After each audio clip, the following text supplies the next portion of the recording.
Magandang araw at ngayon ay mag-aaral muli tayo ng salita natin Panginoon. Doon pa rin po tayo sa ating series na Cristiano Wise. So, dumaka tayo sa ating verse ngayon na matatagpuan sa aklat ng Kawikaan of Proverbs 25:21 hanggang 22. Verse 21 hanggang 22. So, sabi dito, kapag nagugutom ang iyong kaaway, pakainin mo at painumin kung siya'y nauuhaw. Sa gayoy, mailalagay mo siya sa kahihiyan at tatanggap ka paano gantimpala mula kay Yahweh. So, ang title nating topic ngayon is taking revenge is out of our duty or out of duty. So, yung revenge ba daw ay paano natin i-define o yung pagganti natin. Tama ba na gantihan natin yung mga tao na nagkasala sa atin? Or, ano ba dapat yung ganti o revenge na ibalik natin dun sa mga tao na nangalipusta, nanlalait sa atin? So, para sa ating katuruan, sabi dun sa una natin, sa teaching natin, acts of kindness softens hostile hearts. So, tinuturuan tayo ng Panginoon na maging mapagpakumbaba. Tinuturuan tayo ng Diyos na maging mapagpatawad.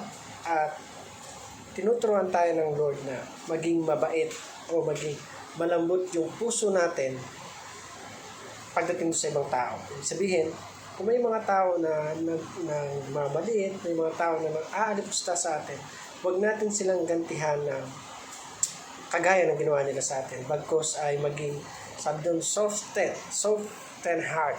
Sabihin, malambot na puso para sa kanila. Kasi kung papatulan natin sila, parang mas masahol pa tayo sa ugali na meron sila. Kasi we are a Christian, dapat makikita sa atin yung pagiging mapagpakumbaba, mapagpatawad, at sabi nga doon, hostile hearts. At sabi naman sa number 2, our vengeance is kindness. So, ang iganti natin sa kanila is kabaitan na kung saan kung gagawa man sila ng mga bagay na ikakasama natin. Sabi doon ng Lord, doon sa verse natin, kapag nagugutom ang iyong kaaway, pakainin mo. Or kapag nauuhaw, ay painumin mo. Sa gayon may ilagay mo siya sa kahihiyan. Sabihin, hindi naman ibig sabihin na hindi mo pinatulan na kagaya ng ginawa niya yung tao is hindi na mapapahiya yung tao. Mas lalong higit kung sabi nga ay ang igaganti mo sa kanya yung para sa kabubuti niya at tiyak doon siyang papahiya. So wag nating gawin yung mga bagay na ginagawa nila sa atin na alam naman natin na makakasama sa atin at sa pagkakakilala sa atin bilang mga Kristiyano. So our vengeance is kindness or yung kabaitan. Number 3, true vengeance is on the Lord. So, sabi yung tunay na paghihiganti, yung tunay na pagganti ay sa Panginoon. Hindi mo kailangan na ikaw yung gumawa ng aksyon. Kasi maaaring ito ay ikapahamak mo, ikamatay mo, o ikasira ng pangalan mo. So, hayaan mo na ang Diyos yung magtama. Hayaan mo ang Diyos yung gumante sa mga tao na nangalipusta o sa mga tao na sabi nga ay winalang halaga yung buhay mo o initsepwera ka. Para bang tiningnan kanila na parang sabi isang dumi na inaalis lang. Next, para naman po sa ating application, sabi ni Sona, do good to those who do evil against you. So, yun pa rin yung turo sa atin ng Panginoon. Gawa natin ng mabuti yung mga tao na gumagawa ng masama sa atin. Gantihan natin ang kabutihan yung ginagawa nilang kasamaan sa atin. Sa ganung paraan ay mapapahiya sila.